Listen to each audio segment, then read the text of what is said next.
Tetapi akhirnya kami berharap MK mengambil langkah penting untuk menyelamatkan masa depan demokrasi dan hukum di Indonesia. Jangan sampai timbul persepsi bahkan kebiasaan bahwa pemilu hanya bisa dimenangkan oleh yang punya kekuasaan atau yang dekat dengan kekuasaan dan mempunyai uang berlimpah. Jika ini dibiarkan terjadi, berarti keberadaan kita menjadi mundur. Kami berharap agar Majelis Hakim MK dapat bekerja dengan independen, penuh martabat dan penghormatan. Bagi kami yang penting bukan siapa yang menang, siapa yang kalah.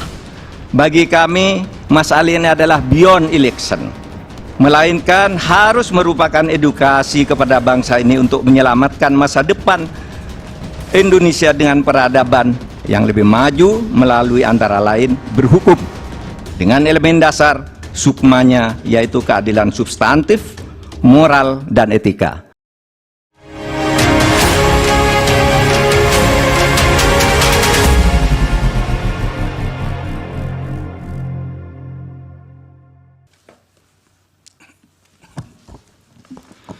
Assalamualaikum warahmatullahi wabarakatuh.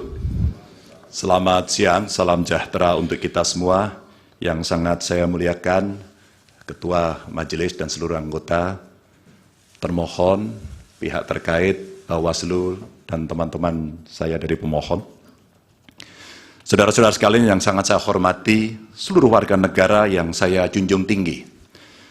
79 tahun lalu, para bapak bangsa memproklamasikan kemerdekaan negara kita dengan keyakinan bahwa menjadi bangsa merdeka adalah jalan untuk mewujudkan semua bentuk kebaikan bagi kehidupan seluruh warga di negeri kepulauan ini.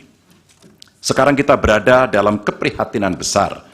Semua kepala yang berpikir kritis di antara kita, yang peduli pada kehidupan negara dan bangsa yang bermartabat, sedang mempertanyakan apakah negara ini bisa setia pada cita-cita luhur yang melandasi kelahirannya. Negara ini lahir dengan visi untuk menjunjung kemanusiaan, kesetaraan, dan keadilan. Dan setiap negara dengan visi mulia semacam itu niscaya menghendaki kepemimpinan yang sanggup menomorsatukan kepentingan dan kesejahteraan warga di atas kepentingan pribadi mereka yang berkuasa. Kita telah menjadi saksi bahwa pada satu titik dalam perjalanan bangsa ini, seluruh warga negara pernah dipersatukan oleh semangat yang sama untuk melakukan reformasi. Untuk apa? Untuk memperjuangkan hal yang sangat esensial bagi kehidupan berbangsa dan bernegara. Untuk mengkoreksi pemerintahan yang saat itu kita anggap melenceng, membelenggu kebebasan warga, menebar ketakutan, dan menjauhkan negara ini dari cita-cita luhurnya. Dan kita tahu bahwa reformasi bukanlah sesuatu yang kita dapatkan cuma-cuma. Saudara-saudara kita, kerabat kita, dan sahabat kita menjadi korban. Dan kita harus rela kehilangan mereka selamanya. Mereka mengikhlaskan hidup mereka agar negara ini benar-benar dijalankan dengan rasa hormat yang setinggi-tingginya kepada seluruh warga negara oleh pemerintahan yang mampu memikul amanat proklamasi. Hanya setelah reformasi kita bisa menikmati kebebasan menyuarakan pendapat. Hanya setelah reformasi kita menikmati demokrasi yang lebih bebas dan terbuka. Hanya setelah reformasi seluruh warga negara mendapatkan hak mereka untuk memilih pemimpin yang mereka percayai. Dan hanya setelah reformasi kita bisa menegaskan aturan bahwa periode kepemimpinan harus dibatasi. Karena itu kita akan selalu menghormati mereka yang telah merelakan hidup demi memperjuangkan reformasi. Sebagian dari kita mungkin melupakan pengorbanan mereka, melupakan air mata dan kepedihan keluarga-keluarga yang kehilangan orang-orang yang mereka cintai, dan melupakan semangat yang mendasari gerakan reformasi 25 tahun yang lalu. Kami berada di sini dengannya sederhana, ialah mengingatkan orang-orang yang cepat lupa bahwa kita semua yang setia pada cita-cita reformasi akan selalu mengingat pengorbanan mereka dan menghidupkan semangat mereka di hati kami. Tugas besar kita hari ini adalah meneguhkan diri dan bersumpah kepada diri sendiri bahwa kematian mereka yang berjuang demi reformasi bukanlah kematian sia-sia. Kita harus bersatu untuk selalu merawat ingatan kita. Kepada mereka yang mudah lupa, Kita perlu menegaskan bahwa kita selalu ingat akan harga yang harus dibayar untuk memperjuangkan tegaknya demokrasi di negara ini. Kita selalu ingat akan tanggung jawab yang melekat pada setiap generasi untuk mewariskan keteladanan yang luhur kepada generasi mendatang. Kita selalu ingat bahwa demokrasi bisa dinodai oleh mereka yang hanya mempedulikan kekuasaan dan mendahulukan kepentingan pribadi. Dan kita selalu ingat bahwa apa yang harus kita lakukan ketika situasi menghendaki, kita melakukan sesuatu. Maka hari ini kami menggugat.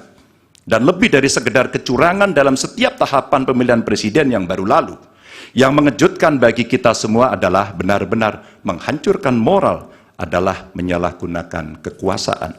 Saat pemerintah menggunakan segala sumber daya negara untuk mendukung kandidat tertentu, saat aparat keamanan digunakan untuk membela kepentingan politik pribadi, maka itulah saat bagi kita untuk bersikap tegas bahwa kita menolak semua bentuk intimidasi dan penindasan. Kita menolak dibawa mundur ke masa sebelum reformasi, kita menolak pengkhianatan terhadap semangat reformasi. Kami menggugat sebagai bentuk dedikasi kami untuk menjaga kewarasan, untuk menjaga agar warga tidak putus asa terhadap perangai politik kita, dan untuk menjaga impian semua warga negara tentang Indonesia yang lebih mulia. Dan bagi kami, ini impian yang harus kita kejar, agar setiap langkah kita meninggalkan jejak tak terlupakan bagi masa depan yang lebih baik. Terima kasih, dan Tuhan merahmati kita semua, Tuhan merahmati Indonesia. Wassalamualaikum warahmatullahi wabarakatuh. Waalaikumsalam. Pak Mahfud.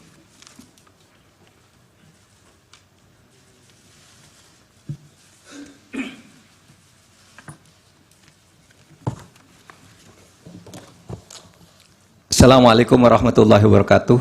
Ketua dan anggota Majelis Hakim yang mulia, saudara termohon dari KPU, pihak terkait dari kuasa hukum Paslon 2 dan saudara dari Bawaslu. Dalam perjalanannya yang mulia, MK Indonesia pernah memberi warna progresif bagi perkembangan hukum konstitusi di Indonesia dan pernah dinilai sebagai lembaga penegak hukum yang sangat kredibel. Harvard Handbook tahun 2012 seperti ditulis oleh Tom C. menilai MK Indonesia adalah salah satu dari 10 MK paling efektif di dunia. Studi tentang perjalanan masa lalu MK yang bagus pernah ditulis juga dalam beberapa jurnal ilmiah. Dari Amerika Serikat ada disertasi yang ditulis oleh Pastor Stefanus Hendrianto yang kemudian diterbitkan dalam bentuk buku berjudul Law and Politics of Constitutional Courts, Indonesia and the Search for Judicial Heroes, diterbitkan oleh penerbit ternama di Amerika. Dari IIU Malaysia lahir disertasi karya Iwan Satriawan, Role of the Constitutional Court in Consolidating Democracy in Indonesia. Ada juga disertasinya Rifli Harun tentang hukum dan sengketa pemilu. Apresiasi terhadap MK Indonesia dalam keberaniannya membuat landmark decisions muncul dalam berbagai makalah forum ilmiah, jurnal akademik, dan berbagai media. Bahkan dalam konteks penyelesaian sengketa pemilu, Begawan Hukum Sacipto Raharjo pernah menulis tulisan di harian Kompas 14 Juli 2009 dengan judul Tribute untuk Mahkamah Konstitusi, yang di dalamnya mengatakan begini: mungkin kita perlu mendirikan sebuah monumen agar orang selalu mengingat bahwa Indonesia pernah memiliki Mahkamah Konstitusi yang bekerja dengan penuh penghormatan, tidak takut terhadap intimidasi. Harian Media Indonesia 7 Juli 2009 menulis editorialnya dengan judul Hormat untuk Mahkamah Konstitusi, yang alinea pertamanya dimulai dengan kalimat untung ada Mahkamah Konstitusi.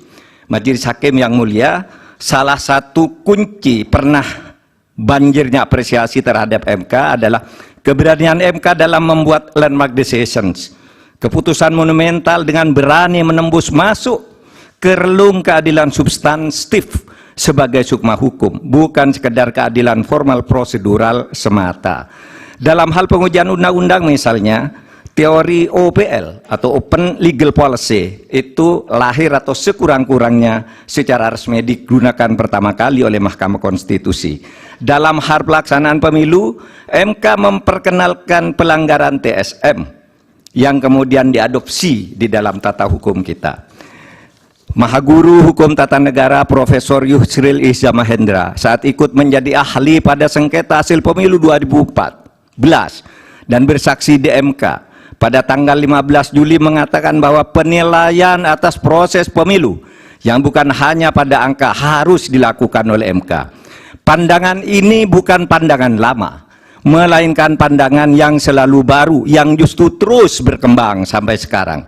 Menjadikan MK hanya sekedar mahkamah kalkulator, menurut Pak Yusril, adalah justru merupakan pandangan lama yang sudah diperbarui sekarang. Di berbagai negara judicial activism banyak dilakukan oleh Mahkamah Konstitusi maupun Mahkamah Agung. Beberapa negara membatalkan hasil pemilu yang dilaksanakan secara curang dan melanggar prosedur seperti Australia, Ukraina, Bolivia, Kenya, Malawi, dan Thailand serta beberapa negara yang satu disebut ada Belarusia yang dinilai sebagai shame institution atau institusi pengadilan palsu karena selalu diintervensi oleh pemerintah. Akhirnya kami tahu sungguh berat bagi MK dalam sengketa hasil pemilu ini. Pastilah selalu ada yang datang kepada hakim yang mulia untuk mendorong agar permohonan ini ditolak. Dan pasti ada pula yang datang yang meminta agar MK mengabulkannya. Yang datang mendorong dan meminta itu tentu tidak harus orang atau institusi, melainkan bisikan hati nurani yang datang bergantian di dada para hakim, yaitu bisikan yang selalu terjadi antara ammaroh dan mutmainnah. Saya memaklumi, tidak mudah bagi para hakim untuk menyelesaikan perang batin ini dengan baik. Tetapi akhirnya kami berharap MK mengambil langkah penting untuk menyelamatkan masa depan demokrasi dan hukum di Indonesia. Jangan sampai timbul persepsi bahkan kebiasaan bahwa pemilu hanya bisa dimenangkan oleh yang punya kekuasaan atau yang dekat dengan kekuasaan dan mempunyai uang berlimpah. Jika ini dibiarkan terjadi, berarti keberadaan kita menjadi mundur. Kami berharap agar Majelis Hakim MK dapat bekerja dengan independen, penuh martabat dan penghormatan. Bagi kami yang penting bukan siapa yang menang, siapa yang kalah. Bagi kami, masalah ini adalah beyond election, melainkan harus merupakan edukasi kepada bangsa ini untuk menyelamatkan masa depan Indonesia dengan peradaban yang lebih maju melalui antara lain berhukum dengan elemen dasar sukmanya, yaitu keadilan substantif, moral, dan etika. Terima kasih Yang Mulia. Assalamualaikum warahmatullahi wabarakatuh. Waalaikumsalam.